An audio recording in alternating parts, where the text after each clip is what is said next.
어머니가 여기가 어디라고 와요? 꼴배기 싫으니까 당장 나가요. 뭐라고? 버르장머리 없게. 그게 시어미한테 할 소리냐? 제가 알 바예요? 남이 손에 쫓겨나고 싶지 않으면 제 발로 당장 나가세요. 70평생을 살면서 그날만큼 수치스러웠던 순간이 없었죠. 제 아들 박민준이 대형 로펌 파트너 변호사가 되어 임명식이 열린 그날 로펌 앞에 있는 고급 호텔에서 말이죠. 안녕하세요, 여러분. 저는 정미숙 올해 70입니다. 그날은 임명식 기념 호텔의 파티가 열렸어요. 저는 검은색 정장을 차려입고 갔습니다. 평생 재래시장에서 옷 장사를 하며 정장 같은 건 입어본 적이 없었지만 아들 승진 파티니까 백화점 가서 새로 샀어요. 호텔은 화려했어요. 파티장 입구에 도착하니 이미 많은 사람들이 와 있었어요. 저는 안으로 들어갔습니다. 샴페인을 든 사람들이 여기저기서 담소를 나누고 있었죠. 저는 구석 테이블로 가서 조용히 앉았어요. 주변을 둘러봤습니다. 아들 민준이 보였어요. 동료들과 이야기하며 웃고 있었습니다. 제가 자리에 앉고서 30분쯤 지났을까요? 며느리 최수진이 저를 발견하더니 제 옆으로 다가왔습니다. 얼굴에 미소는 있었지만 눈빛은 차가웠어요. 어머님, 잠깐 밖에서 이야기 좀 할까요? 저는 고개를 끄덕이고 일어났습니다. 최수진이 앞장서서 걸었어요. 파티장을 나와 복도로 나왔습니다. 사람들이 없는 곳까지 걸어갔어요. 최수진이 멈춰서더니 저를 돌아봤습니다. 그 순간 얼굴의 미소가 싹 사라졌어요. 어머니가 여기를 왜 왔죠? 이런 곳에서 보기 싫으니까 당장 나가요. 저는 귀를 의심했습니다. 뭔가 잘못 들은 것 같았어요. 뭐라고? 이게 무슨 말이냐? 시어미한테 하는 말이냐? 최수진이 팔짱을 끼고 코웃음을 쳤습니다. 네, 못 알아들으세요? 어머니 계실 곳 아니니까 제발로 당장 나가시라고요. 제 온몸에 피가 거꾸로 솟구쳤습니다. 손이 부들부들 떨렸어요. 최수진이 저를 위아래로 훑어보며 당당히 말하더군요. 여기 변호사들 모임인데 어울리지도 않잖아요. 저는 최수진을 똑바로 쳐다봤습니다. 나는 민준이 어머니야. 내 아들 승진 파티에 내가 왜 나가? 최수진이 비웃었습니다. 민준 오빠 창피하게 하지 마세요. 더 말해야 이해하시겠어요? 제 입 좀 그만 아프게 해주실래요? 며느리가 대놓고 저를 무시하고 있었어요. 저는 주먹을 불끈 쥐었습니다. 너 지금 정신이 있는 거야, 없는 거야? 최수진이 한 발짝 다가왔습니다. 목소리를 낮춰 제 귓가에 속삭였어요. 아이고야, 여기서 소리 지르시면 더 창피해지는 건 어머니예요. 그럼 조용히 가세요. 그러고는 돌아서서 파티장으로 들어가 버렸습니다. 저는 복도에 혼자 남았어요. 다리가 후들거렸습니다. 벽에 손을 짚고 한참을 서 있었어요. 숨이 가빠왔습니다. 눈물이 핑 돌았지만 참았어요. 저는 엘리베이터로 걸어갔습니다. 버튼을 눌렀어요. 엘리베이터 문이 열렸습니다. 안으로 들어가 1층 버튼을 눌렀어요. 거울에 비친 제 모습을 봤습니다. 얼굴이 새하얗게 질려 있었어요. 1층에 도착했습니다. 로비로 나와 밖으로 나가는데 다리에 힘이 풀렸습니다. 건물 앞 벤치에 주저앉았어요. 가방을 무릎 위에 올려놓고 한참을 앉아 있었습니다. 분노가 치밀어 올랐습니다. 아니, 분노보다는 배신감이었어요. 저는 가방에서 휴대전화를 꺼냈습니다. 손이 떨려 화면을 제대로 보기가 힘들었어요. 김동철의 번호를 눌렀습니다. 신호음이 울렸어요. 미수가 무슨 일이야? 김동철의 목소리가 들렸습니다.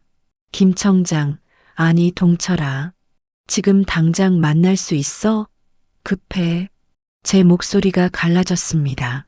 김동철이 단호하게 말했어요. 어디야? 지금 바로 갈게. 저는 주소를 말했습니다. 전화를 끊었어요. 벤치에 앉아 김동철을 기다렸습니다. 20분쯤 지났을까요? 김동철의 차가 건물 앞에 섰어요. 김동철이 차에서 내려 제게 다가왔습니다. 무슨 일이야? 얼굴이 왜 그래? 저는 김동철을 보자 눈물이 터져 나왔습니다. 김동철이 제 어깨를 잡았어요. 일단 차에 타. 이야기하자. 저는 김동철의 차에 탔습니다. 김동철이 운전석에 앉으며 물었어요. 천천히 말해봐. 무슨 일인지. 저는 오늘 있었던 일을 전부 말했습니다. 파티장에서 쫓겨난 것, 며느리가 한 말까지 다요.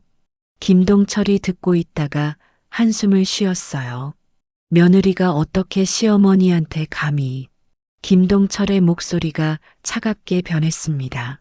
미수가, 근데 왜 널 그렇게까지 쫓아내려고 했을까?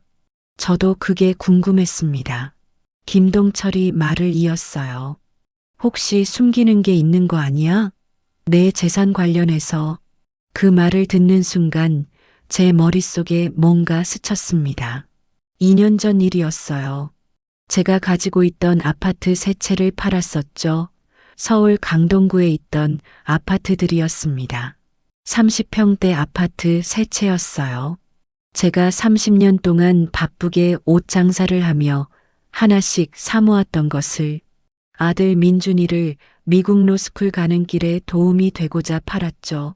재산을 팔아버리니 통장에 50억이 들어왔었습니다. 그날 며느리 최수진 저를 찾아와서 친절하고 상냥하게 말했습니다. 어머님, 남편한테 보낼 미국 송금 절차 제가 다 알아서 처리할게요. 그거 복잡하거든요. 며느리 말이 감동으로 다가왔어요. 저를 생각해서 도와주는 며느리가 고맙더라고요. 그럼 부탁할게. 제가 대답하자 며느리가 갑자기 입이 귀에 걸리도록 웃더니 자신만만해했죠. 저만 믿으세요. 그 미소가 지금 생각하니 소름이 돋았습니다. 김동철의 차가 제 집 앞에 멈춰 섰어요. 저는 비틀거리며 차에서 내렸습니다. 김동철이 물었어요. 집에 들어가서 쉬어. 내일 다시 연락할게. 저는 고개를 끄덕이고 현관문을 열었습니다. 거실로 들어가 소파에 앉았어요. 온몸에 힘이 쭉 빠졌습니다. 왜 날 그렇게 쫓아냈을까? 머릿속이 복잡했어요. 생각이 꼬리를 물고 이어졌습니다. 설마 그 돈이랑 관련이 있는 건 아니겠지? 불길한 예감이 스쳤어요. 저는 그날 밤 한숨도 못 잤습니다. 침대에 누워 천장만 바라봤어요. 새벽 5시가 되자 더 이상 참을 수가 없었습니다. 저는 침대에서 벌떡 일어나 옷을 갈아입었어요. 거실로 나와 신발을 신었습니다. 집 밖으로 나갔어요. 새벽 공기가 차가웠습니다. 집 근처 편의점으로 걸어갔어요. 늦은 새벽에도 편의점은 현금 인출기가 운영돼서 온 거죠. 안으로 들어가 현금 인출기 앞에 섰어요. 통장을 가방에서 꺼냈습니다. 손이 떨렸어요. 카드를 넣고 비밀번호를 눌렀습니다. 화면에 거래 내역 조회 버튼이 보였어요. 눌렀습니다. 내역이 주르륵 나왔습니다. 저는 화면을 위에서부터 천천히 읽어 내려갔어요. 날짜와 금액이 빼곡했습니다. 2년 전 날짜가 보였습니다. 아파트 매각 대금이 들어온 날이었어요. 50억 원. 그 다음 주를 봤습니다. 출금 50억 원. 같은 날이었어요. 제 심장이 쿵쾅거렸습니다. 받는 사람 이름을 봤어요. 최수진, 며느리 이름이었습니다. 이게 뭐야? 제 입에서 낮은 비명이 새어나왔어요. 그걸 들은 편의점 직원이 저를 쳐다봤죠. 저는 황급히 카드를 빼고 밖으로 나왔습니다. 집으로 돌아오는 길이 아득했어요. 다리가 후들거렸습니다. 현관문을 열고 들어가 소파에 주저앉았어요. 내 돈이 며느리 통장으로 갔다. 머릿속이 하얘졌습니다. 하지만 이걸로는 부족했어요. 제대로 확인해야 했습니다. 시계를 봤어요. 아침 6시였습니다. 1시 빨리 은행 문이 열기를 저는 소파에 앉아 그 시간을 기다렸어요. 오픈 시간까지 너무 길게 느껴졌습니다. 결국 저는 걸어서 불안한 마음에 오픈 30분 전 은행에 도착했고 문이 열리기 전부터 문 앞에서 기다렸어요. 정확히 9시에 문이 열렸습니다. 저는 제일 먼저 안으로 들어갔어요. 창구 직원이 저를 봤습니다. 어서 오세요. 저는 창구로 다가갔습니다. 수십 년 넘게 거래한 단골 은행이었어요. 창구 직원이 저를 알아봤습니다. 사모님, 오랜만이네요. 저는 가방에서 통장을 꺼내 창구에 놓았어요. 거래 내역 좀 자세히 확인하고 싶어요. 2년 전 거요. 담당 직원이 통장을 받아들고 컴퓨터를 두드렸습니다. 화면을 들여다보더니 고개를 갸웃했어요. 사모님, 이거 좀 보시겠어요? 은행 직원이 종이 몇 장을 제 앞에 놓았습니다. 저는 종이를 집어들었어요. 사모님 계좌에서 50억이 최수진 씨 계좌로 이체됐네요. 같은 날 바로요. 제 손이 떨렸습니다. 그럼 제 아들 민준이에게 이체된 내역이 없다는 건가요? 은행 직원이 제 물음에 곤란하다는 표정으로 말을 이었어요. 사모님, 제가 볼 수 있는 건 사모님의 계좌 내역뿐입니다. 최수진 씨 통장은 본인 동의 없이는 확인이 안 돼요. 은행 직원이 목소리를 낮게 낮추더니 이어 말했어요. 외람된 얘기지만 이건 제 추측인데요. 제가 보기엔 일부가 증권 쪽으로 움직인 것 같습니다. 은행 직원의 말에 제 머리가 지끈거렸습니다. 주식이요? 직원이 고개를 끄덕였어요. 제 추측일 뿐입니다. 사모님이 걱정돼서 말해드린 거니 잘 알아보세요. 제 손이 부들부들 떨렸어요. 사모님 계좌에서 최수진 씨 계좌로 넘어간 이체 내역은 드릴 수 있습니다. 이것만으로도 돈이 빠져나간 건 증명되니 이거 잘 가지고 계세요. 저는 떨리는 마음을 진정시키고 그 종이를 받아들었습니다. 고맙습니다. 저는 은행을 나와 생각에 빠졌어요. 내 아들 또한 이 사실을 몰랐겠지? 놀랄 아들 걱정에 고민에 빠졌어요. 그때는 그렇게 생각했어요. 민준이가 아내가 무슨 일을 벌이고 있는지 알 수 없을 거라고요. 곧장 택시를 잡아 타서 저는 강남 법조타운으로 향했죠. 아들의 로펌 건물에 도착하니 고층 빌딩이 눈에 들어왔어요. 저는 엘리베이터를 타고 사무실이 있는 층으로 올라갔습니다. 복도를 걸어가는데 가슴이 두근거렸어요. 민준이의 사무실 문 앞에 섰습니다. 문 안에서 목소리가 들렸어요. 며느리 최수진의 목소리였습니다. 오빠, 걱정 마. 어머니는 아무것도 모르고 계실 거니까. 제 손이 문고리에서 멈췄어요. 아들 민준의 목소리가 이어졌습니다. 아, 그래도 불안하단 말이지. 엄마가 혹시... 최수진이 박민준 말을 끊었습니다. 무슨 걱정이야? 늙은이가 뭘 안다고. 어머니만 속이면 이 건물은 우리 거야. 푸아. 며느리 최수진이 웃더니 믿을 수 없는 모습이 눈에 보였어요. 제 아들 박민준도 따라 웃었거든요. 그치, 엄마가 무슨 수로 알아내 풋 가족이라 믿었던 그들의 웃음소리가 제 귓가에 맴돌았습니다. 분노가 차올라서 더 이상 참지 못하고 저는 문을 발로 차서 열었죠. 아들과 며느리 앞 테이블 위에 건물 등기부등본이 펼쳐져 있었고 며느리 최수진이 제 모습을 보더니 놀라서 눈이 휘둥그레졌어요. 아들 박민준이 저를 보고 후딱 일어났습니다. 엄마가 여기를 왜? 그들에게 계좌 거래 내역서를 집어던졌어요. 당장 이게 뭔지 설명해. 제 목소리가 사무실 안에 크게 퍼지며 아들 민준이 변명했어요. 엄마 그거 수진이가 엄마 편하게 해주려고. 그러자 최수진이 자리에서 일어났습니다. 제 눈을 똑바로 쳐다봤어요. 보면 몰라요? 어머니 돈이 민준 씨 돈이죠. 뭘 그렇게 오바를 하고 그러세요? 며느리가 변명도 하지 않고 시퍼렇게 눈뜨며 제게 반항을 했어요. 이것들이 처음부터 짜고 제 상가 건물을 꿀꺽 삼키려 했던 거죠. 저는 그 자리에 주저앉고 싶은 걸 참고 겨우 자리에서 일어났습니다.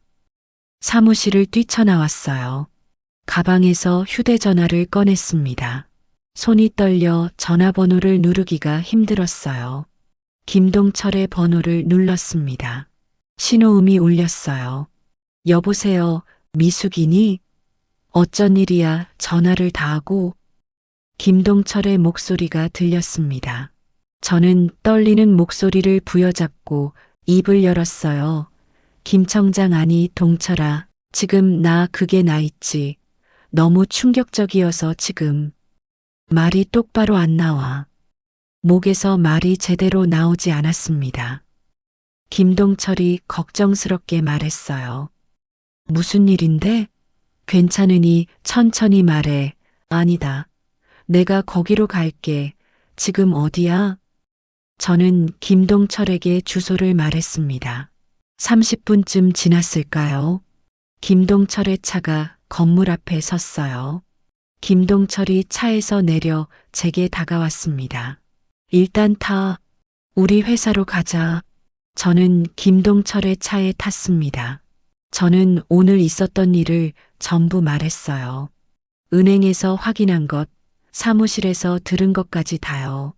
김동철이 듣고 있다가 한숨을 쉬었습니다. 그 녀석들이, 미수가, 이거 제대로 싸워야겠어. 저는 고개를 끄덕였습니다. 차가 여의도로 향했어요. 40분쯤 걸렸습니다. 김동철의 회사 건물에 도착했어요. 김동철이 저를 데리고 엘리베이터를 탔습니다. 사장실로 올라갔어요. 문을 열고 들어가니 소파에 한 남자가 앉아 있었습니다. 50대 중반쯤 돼 보이는 사람이었어요. 날카로운 인상이었습니다. 우리 회사 송 변호사야. 법률 쪽 총괄하는 친구지. 송 변호사가 제게 정중하게 고개를 숙였어요. 김동철이 저를 소파에 앉혔습니다. 처음부터 천천히 말해봐. 저는 가방에서 은행 거래 내역서를 꺼냈어요. 테이블 위에 놓았습니다. 그리고 휴대전화를 꺼냈어요. 이거 녹음한 건데 증거에 도움이 될까? 저는 사무실 찾아갔을 때 문 앞에서 그들의 대화를 몰래 녹음해뒀어요. 송 변호사와 김동철이 듣게 파일을 재생했고 그들의 표독스러운 대화 소리가 들렸습니다. 어머니만 모르시면 이 건물도 우리 거야. 녹음을 들으면서 송 변호사가 서류를 집어들었어요. 꼼꼼하게 내역을 살폈습니다. 녹음 파일도 끝까지 들었어요. 송 변호사가 고개를 끄덕였습니다. 증거로 쓸 수 있습니다. 횡령 소송 진행 가능합니다. 김동철이 저를 안심시켰습니다. 이제 마음 놓아도 돼. 우리가 있잖아. 그 말을 듣고서야 이제 겨우 숨통이 트이는 것 같았어요. 저는 김동철이 너무 고마웠어요. 한편으로는 미안했는데 김동철은 저에게 도움이 될 수 있어서 다행이라고 했어요. 그와 알고 지낸 건 30년 넘게 인연을 이어왔습니다. 젊은 시절 우리는 같은 동네에 살았어요. 김동철은 그때 작은 회계사무소에서 일하던 청년이었고 저는 재래시장에서 옷 장사를 했고요. 과거 어느 날 김동철이 교통사고를 당했었고 병원비가 없어서 쩔쩔매고 있던 그에게 저는 그때 제가 모아둔 돈을 꺼내서 김동철의 병원비를 대신 내줬습니다. 김동철이 나중에 회계법인을 차리고 성공한 뒤에도 우리 우정은 변하지 않았어요. 10여 년 전 김동철이 국세청 차장으로 발령받고 그때부터 저는 김동철을 김청장이라고 부르기도 했습니다. 저에게 고마운 일이 많다며 도움이 필요한 일이 생기면 꼭 요청해달라고 했죠. 그때 일 덕분인지 김동철은 성심성의껏 저를 도와주고 있었어요.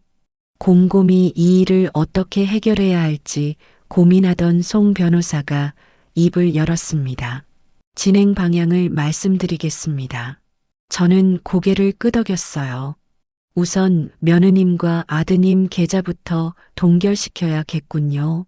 녹음에서 건물 이야기가 나왔는데 명의가 다를 겁니다. 추적하겠습니다. 김동철이 끼어들었습니다. 친정 쪽일 가능성이 높아. 송 변호사가 고개를 끄덕였어요. 친정 쪽 재산관계 전부 확인하겠습니다. 저는 두 사람의 말을 듣고 있었습니다.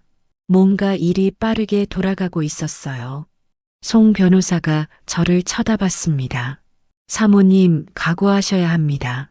쉽게 끝나지 않을 겁니다. 제 목소리가 떨렸지만 단호했습니다. 알고 있어요. 끝까지 갈 겁니다. 김동철이 제 어깨를 두드렸어요. 송 변호사가 서류를 챙기며 일어났습니다. 내일까지 준비하겠습니다. 모레면 법원에 신청 넣을 수 있습니다. 송 변호사가 사장실을 나갔습니다. 저와 김동철만 남았어요. 김동철이 깊은 한숨을 쉬면서 제 걱정을 했습니다. 버틸 수 있겠어? 사람은 돈만 보면 변해. 피부치라도 마찬가지야. 저는 대답했죠. 응, 가족이라고 이번에 똑바로 안 하면 그러면 평생 물어뜯길 거니까 단단히 각오했어. 창밖을 내다봤습니다. 한강이 보였어요.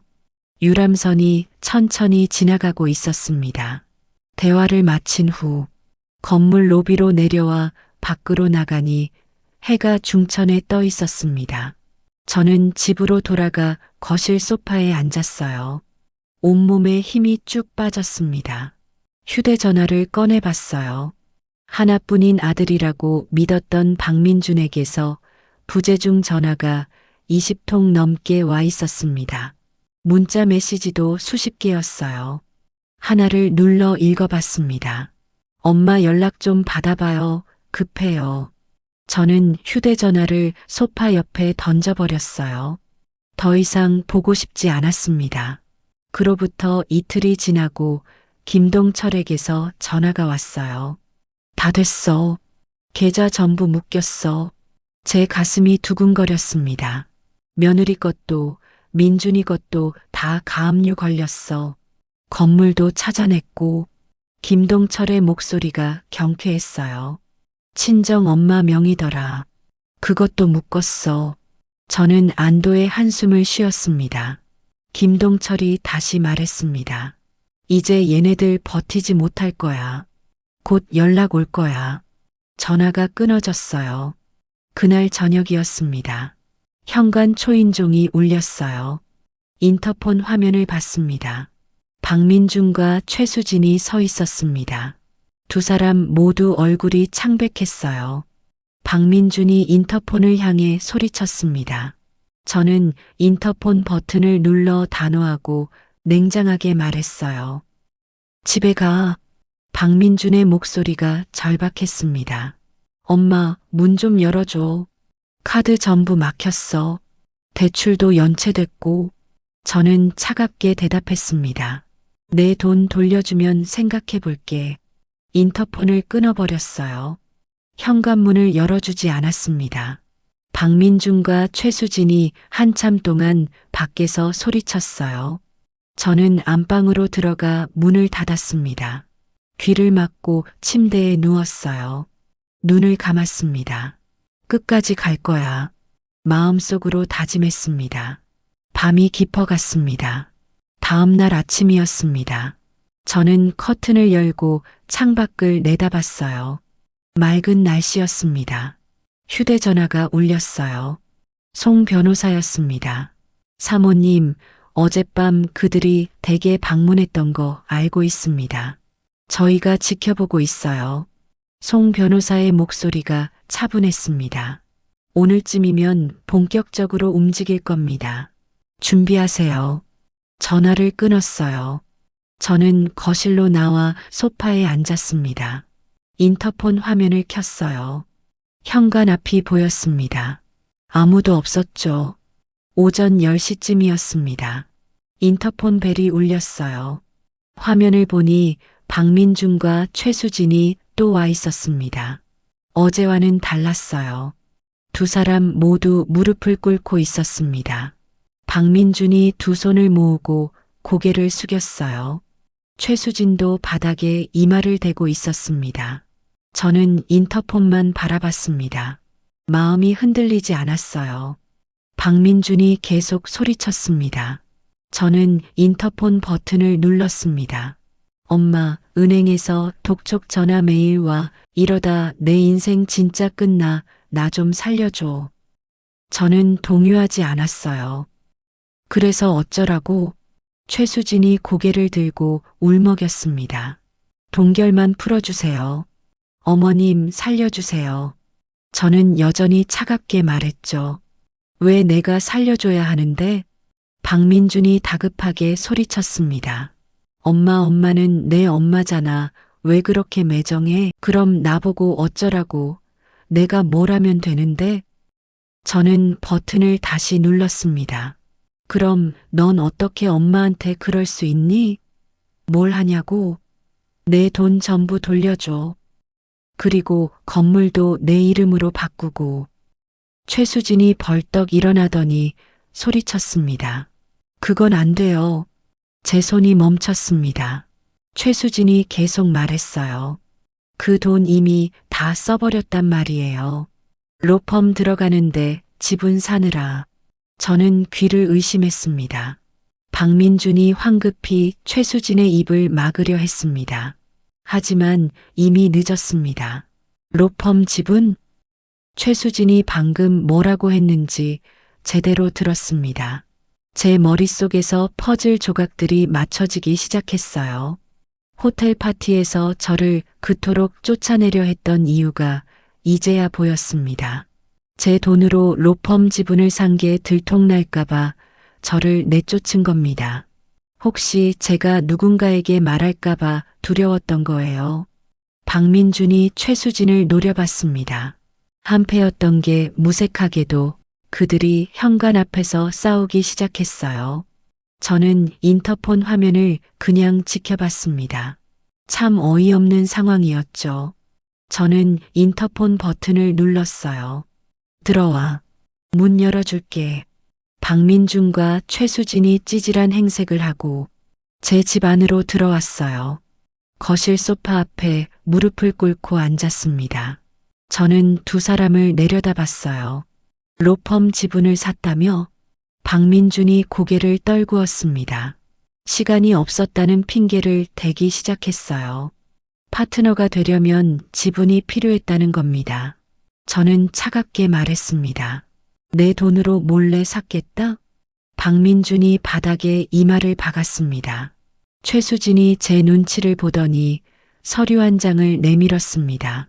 저는 서류를 받아들었습니다. 내용을 훑어봤어요. 박민준과 최수진이 제 재산에 대한 모든 권리를 포기한다는 내용이었습니다. 상속도 증여도 아무것도 요구하지 않겠다는 거였죠. 이거 쓰면 풀어주실 거예요? 저는 고개를 끄덕였어요. 생각은 해보지. 박민준이 볼펜을 꺼내 서류에 서명하니 최수진도 옆에서 서명했어요. 두 사람이 서명한 서류를 제게 건넸습니다. 저는 서류를 받아들고 천천히 읽어봤죠. 그리고 말했습니다. 건물 명의도 내 앞으로 바꾸고. 박민준과 최수진이 고개를 끄덕였습니다. 이제 됐으니까 내 집에서 나가. 제 말에 박민준과 최수진이 자리에서 일어났습니다. 비틀거리며 현관으로 향했어요. 문을 열고 나가기 직전 박민준이 뒤돌아봤습니다. 미안해, 엄마. 저는 대답하지 않았습니다. 박민준이 문을 닫고 나갔어요. 현관문이 닫히는 소리가 들렸습니다. 저는 소파에 주저앉았어요. 손에 든 서류를 내려다봤습니다. 재산포기 각서와 각종 서류였어요. 하지만 제 가슴은 편하지 않았습니다. 저는 휴대전화를 꺼내 김동철에게 전화를 걸었습니다. 나야, 동철아. 김동철의 목소리가 들렸어요. 어떻게 됐어? 저는 오늘 있었던 일을 전부 말했어요. 최수진이 로펌 지분을 샀다고 소리친 것까지 다요. 김동철이 잠시 침묵하더니 입을 열었습니다. 이건 그냥 횡령이 아니야. 제 가슴이 두근거렸습니다. 로펌 지분 거래면 증여세 대상이거든. 50억이면 세금이 어마어마하게 나와. 김동철의 목소리가 차갑게 변했습니다. 근데 신고를 했을 것 같아? 절대 안 했을 거야.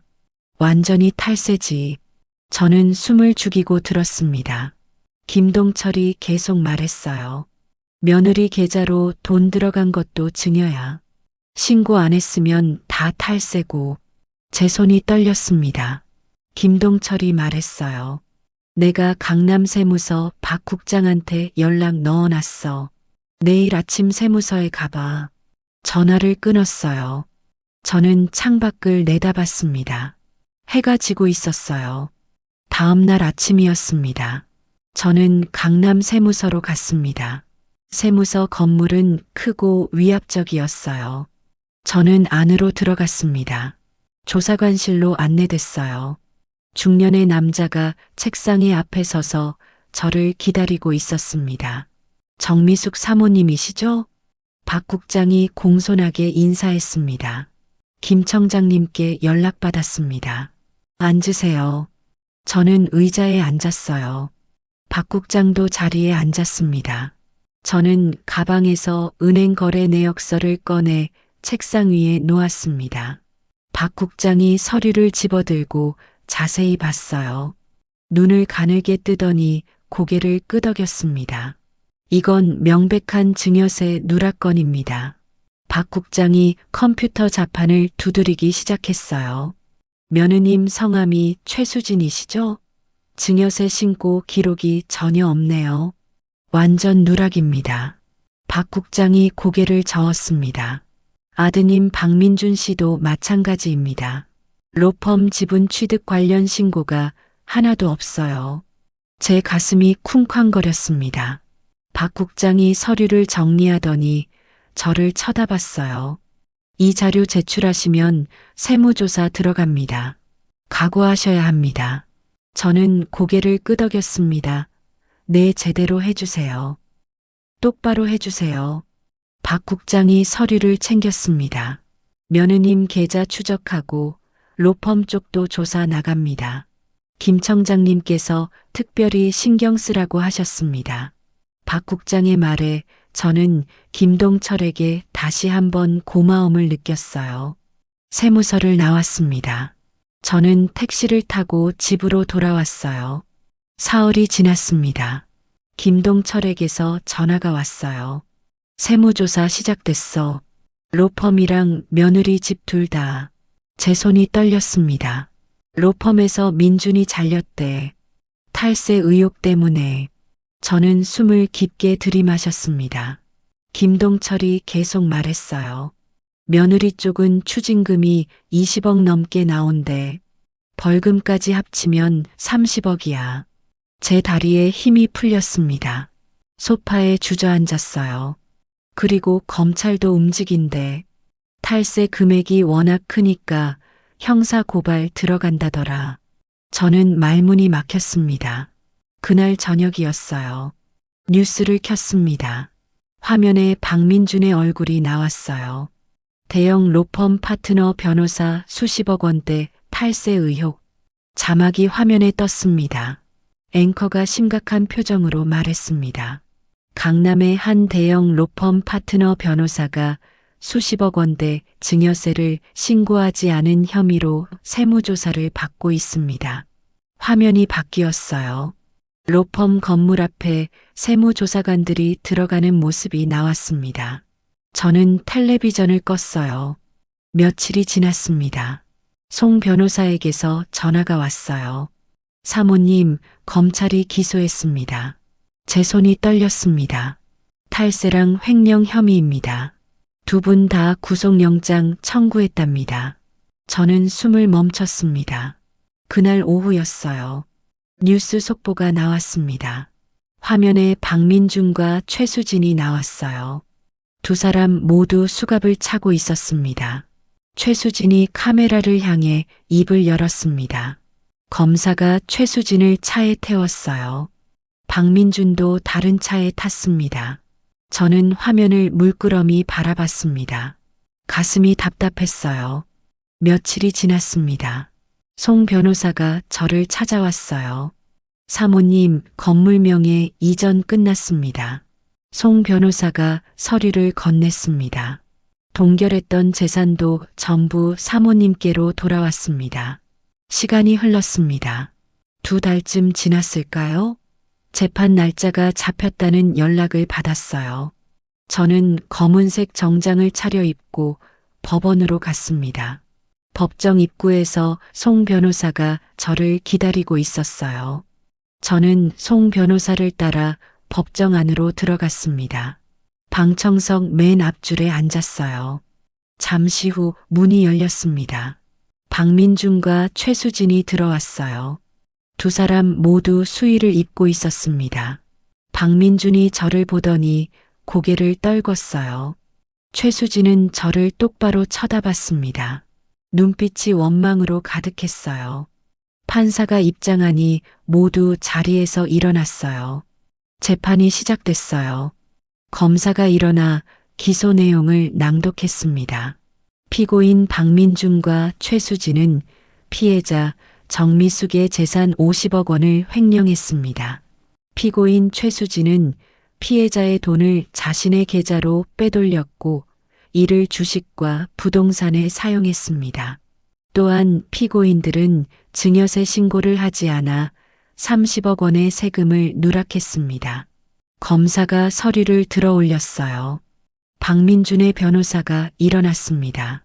변명을 늘어놓기 시작했어요. 피고인 박민준은 로펌 파트너가 되기 위해 불가피하게. 검사가 반박했어요. 불가피함이 횡령을 정당화할 수 없습니다. 피해자 동의 없이 재산을 빼돌린 것은 명백한 범죄입니다. 판사가 박민준을 바라봤습니다. 박민준이 자리에서 일어났어요. 재판장님, 저는 아내 말만 따랐을 뿐입니다. 방청석이 웅성거렸습니다. 최수진이 벌떡 일어났어요. 거짓말. 오빠가 지분 사달라고 졸랐잖아. 판사가 망치를 두드렸습니다. 최수진이 다시 앉았어요. 증거 제출 시간이 됐습니다. 검사가 화면에 자료를 띄웠어요. 재판장님, 피고인 최수진이 명품 가방과 의류를 구매한 내역입니다. 화면에 카드 사용 내역이 떴어요. 수천만 원어치였습니다. 또한 피고인이 고급 레스토랑과 호텔을 이용한 내역도 있습니다. 방청석에서 한숨소리가 들렸어요. 검사가 계속 말했습니다. 피고인들은 피해자의 돈으로 사치를 부리고 부정한 방법으로 이익을 취했습니다. 증인 신문 시간이 됐어요. 저에게 도움을 준 은행 담당 직원이 증인석에 섰습니다. 검사가 물었습니다. 증인, 피고인 최수진의 계좌 거래를 확인하셨습니까? 은행원이 고개를 끄덕였습니다. 네, 제가 확인했습니다. 정미숙 사장님 계좌에서 50억이 최수진 씨 계좌로 이체됐습니다. 검사가 서류를 화면에 띄웠어요. 그 돈은 어디로 갔습니까? 은행원이 차분하게 대답했습니다. 일부는 주식 계좌로, 일부는 부동산 구매에, 나머지는 명품 구매에 사용됐습니다. 방청석 사람들이 화면을 뚫어지게 봤어요. 재판이 끝나갈 무렵이었습니다. 판사가 최후 진술 기회를 줬어요. 박민준이 일어나 저를 바라봤습니다. 엄마, 정말 잘못했어요. 저는 박민준을 똑바로 쳐다봤어요. 아무 말도 하지 않았습니다. 최수진도 일어났습니다. 어머니, 저도 반성하고 있습니다. 기회를 주십시오. 판사가 망치를 두드렸습니다. 선고는 2주 후에 하겠습니다. 오늘 재판은 여기까지입니다. 법정을 나왔어요. 송 변호사가 제 옆을 걸었습니다. 수고하셨습니다, 사모님. 송 변호사의 목소리가 단호했어요. 실형은 확실합니다. 증거가 너무 명백하니까요. 저는 고개를 끄덕였어요. 2주가 지났습니다. 선고날이었어요. 저는 다시 법정 맨 앞줄에 앉았습니다. 판사가 판결문을 읽기 시작했어요. 피고인 박민준과 최수진은 어머니의 헌신을 배신했습니다. 공모하여 재산을 횡령했고 세금을 누락했습니다. 이는 사회적 신뢰를 무너뜨린 중대한 범죄입니다. 판사가 망치를 들어 올렸어요. 피고인 박민준, 징역 3년을 선고합니다. 박민준이 고개를 떨어뜨렸어요. 피고인 최수진, 징역 4년을 선고합니다. 최수진이 주저앉았습니다. 방청석이 술렁거렸어요. 저는 그 모습을 조용히 지켜봤습니다. 법정을 나왔어요. 복도에서 김동철을 만났습니다. 고생했어. 김동철이 제 어깨를 두드렸습니다. 저는 고개를 숙였어요. 김 청장, 아니 동철아, 내가 없었으면 못 이겼어. 고마워. 김동철이 활짝 웃었습니다. 내가 널 도운 건 당연한 일이야. 일이 잘 풀려서 다행이다. 법원을 나와 택시를 탔어요. 집으로 가는 길이었습니다. 창밖을 내다봤어요. 거리에는 사람들이 바쁘게 오가고 있었습니다. 집에 도착했어요. 현관문을 열고 들어갔습니다. 거실 테이블 위에 통장이 놓여 있었어요. 며칠 전 은행에서 받아온 것이었습니다. 통장을 펼쳐봤어요. 제 돈이 다시 돌아와 있었습니다.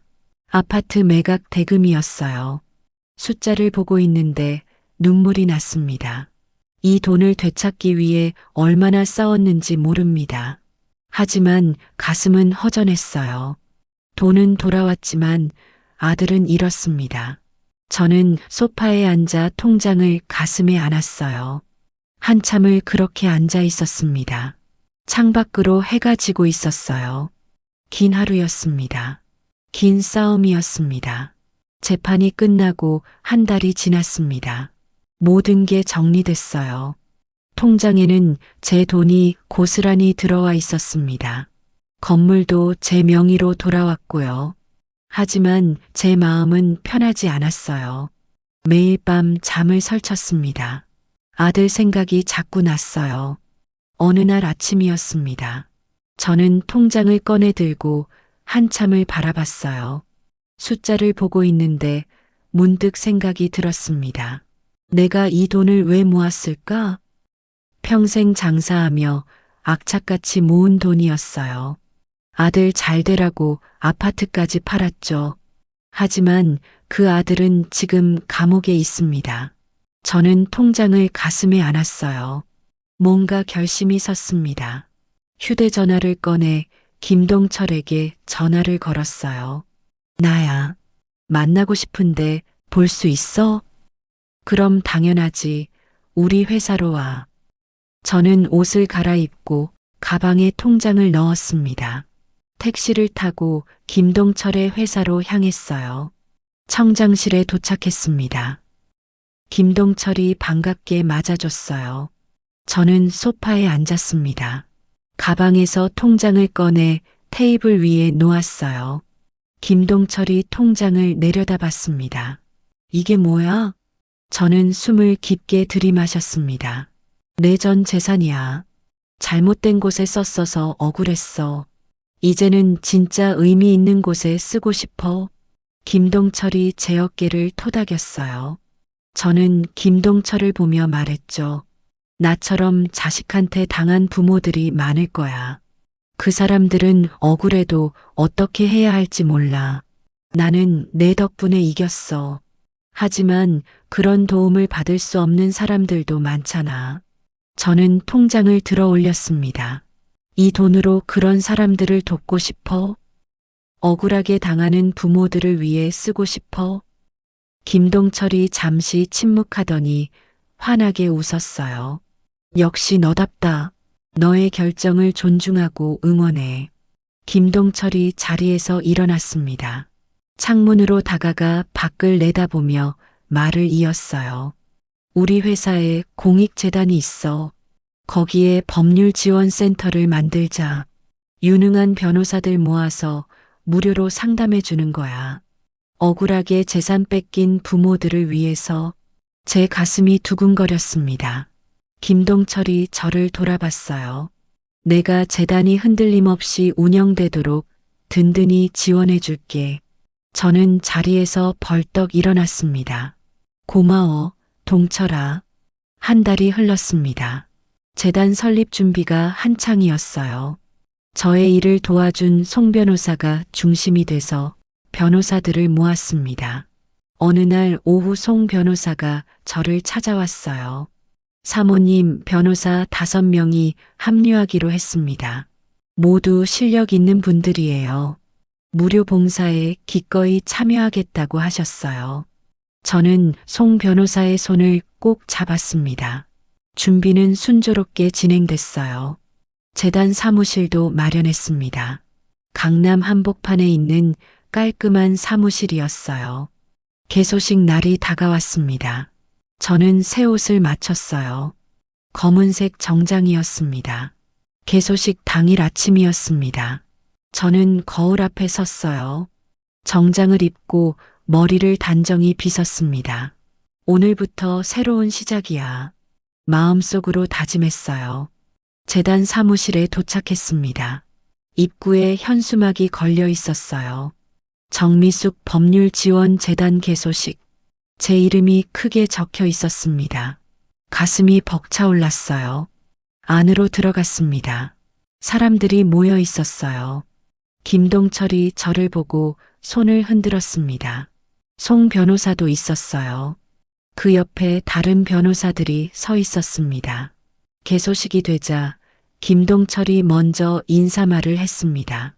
오늘 이 뜻깊은 자리에 함께 해주셔서 감사합니다. 정미숙 이사장님의 결심으로 이 재단이 만들어졌습니다. 박수 소리가 울렸어요. 이제 제 차례였습니다. 저는 단상으로 올라갔어요. 마이크를 잡았습니다. 여러분, 감사합니다. 저는 평생 누군가의 어머니로, 시어머니로 살았습니다.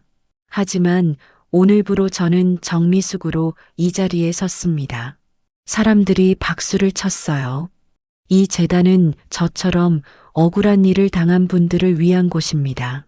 자식에게 배신당하고 재산을 빼앗기고 어디 하소연할 곳도 없는 분들을 위한 곳입니다. 이제부턴 혼자 싸우지 마세요. 우리가 함께 하겠습니다. 박수 소리가 더 커졌습니다. 개소식이 끝나고 일주일쯤 지났을까요? 재단의 첫 번째 손님이 찾아왔어요. 70대 후반쯤 돼 보이는 할머니였습니다. 지팡이를 짚고 있었어요. 여기가 법률 상담해 주는 곳 맞나요? 할머니의 목소리가 떨렸습니다. 저는 할머니에게 다가갔어요. 네, 맞습니다. 들어오세요. 할머니를 의자에 앉혔습니다. 물을 한 잔 따라 드렸어요. 무슨 일이세요? 할머니가 눈물을 글썽였습니다. 아들 부부가 제 재산을 노리고 있어요. 제가 재산 안 넘겨준다고 요양원에 보내려고 해요. 강제로요. 제 가슴이 철렁했어요. 할머니가 흐느끼기 시작했습니다. 저는 할머니의 손을 잡았어요. 할머니, 이제 걱정 마세요. 제가 도와드릴게요. 할머니의 얼굴이 환해졌어요. 저는 할머니를 안아줬습니다. 할머니, 이제부턴 제가 있습니다. 같이 이겨내요. 할머니가 눈물을 닦으며 웃었습니다. 저는 창밖을 내다봤어요. 햇살이 따스했습니다. 재단 간판이 햇빛에 반짝이고 있었어요. 정미숙 법률지원재단. 제 이름이었습니다. 더 이상 누군가의 어머니가 아니었어요. 시어머니도 아니었습니다. 저는 정미숙 이사장이었습니다. 비서가 저를 불렀어요. 이사장님, 다음 상담 예약 들어왔습니다. 저는 책상으로 돌아갔습니다. 서류를 정리하기 시작했어요. 문이 열렸습니다. 또 다른 할머니가 들어왔어요. 저는 자리에서 일어나 할머니를 맞이했습니다. 어서 오세요. 앉으세요. 할머니가 의자에 앉았어요.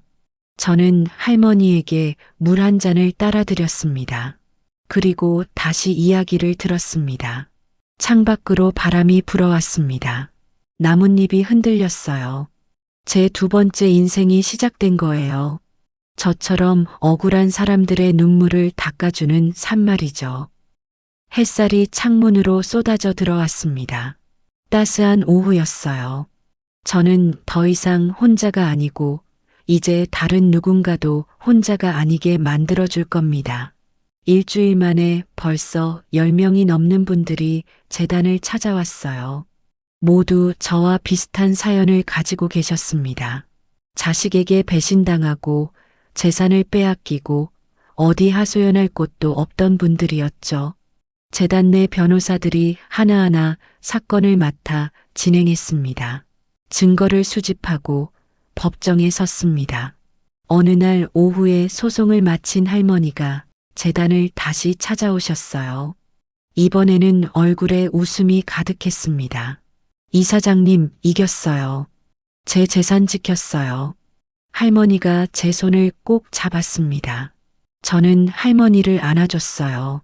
눈물이 핑 돌았습니다. 기쁨의 눈물이었어요. 김동철이 가끔 재단을 찾아왔습니다. 사건 진행 상황을 보고받고 필요한 지원을 아끼지 않았어요. 어느 날 김동철이 제게 말했습니다. 너 정말 잘하고 있어. 보기 좋다. 저는 고개를 숙였습니다. 내 덕분이야. 내가 없었으면 이 재단도 없었어. 김동철이 고개를 저었어요. 아니야. 내 용기 덕분이지. 내가 포기하지 않았잖아. 저는 창밖을 내다봤습니다. 강남 거리가 내려다 보였어요. 사람들이 바쁘게 오가고 있었습니다. 저도 이제 그들 속의 한 사람이었어요. 정미숙이라는 이름으로요. 저녁이 되자 직원들이 하나둘 퇴근했습니다. 저는 사무실에 혼자 남아 서류를 정리했어요. 오늘 상담했던 분들의 기록이었습니다. 모두 저와 비슷한 아픔을 가지고 계셨어요. 하지만 이제는 혼자가 아니었습니다. 우리가 함께였으니까요. 불을 끄고 사무실을 나섰습니다. 건물 밖으로 나오니 밤바람이 시원했습니다. 저는 하늘을 올려다봤어요. 별이 반짝이고 있었습니다. 70년을 살면서 처음으로 제 이름으로 사는 것 같았어요. 누군가의 어머니가 아닌 제 존재 정미숙으로요.